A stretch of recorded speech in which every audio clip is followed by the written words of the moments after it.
Excel Avari Global Study Abroad Summit 2023, April 9th, Hotel Haritha Kakatiya, Hanmakonda.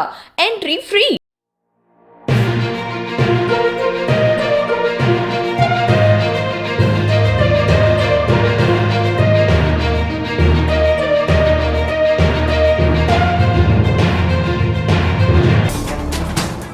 Vande Bharat express వచ్చిన దగ్గర నుంచి journey చాలా ఈజీగా అయిపోనున్నట్టు అనిపిస్తోంది.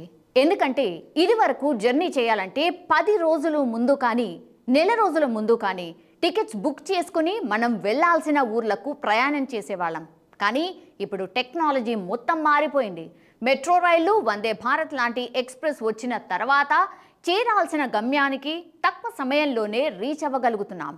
Narendra Modi semi high speed రైలును ప్రారంభించబోతున్నారు. పూర్తి వివరాలు ఒకసారి చూద్దాం. భారతీయ రైల్వే తెలంగాణ మరియు ఆంధ్రప్రదేశ్ రాష్ట్రాల్లో మరో వందే భారత్ ఎక్స్ప్రెస్ రైలును నడపబోతున్నారు. సికింద్రాబాద్ రైల్వే స్టేషన్ నుంచి సెమీ హై స్పీడ్ ఎక్స్ప్రెస్ రైలును ప్రధాని నరేంద్ర మోడీ జెండా ఊపి ప్రారంభించబోతున్నారు.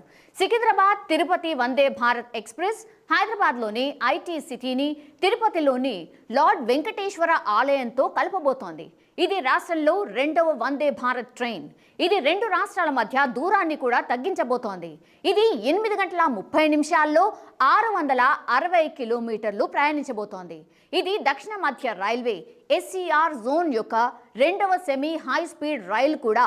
మంగళవారం తప్ప మిగిలిన రోజుల్లో ఈ రైలు నడుస్తుందని రైల్వే అధికారులు వెల్లడించారు.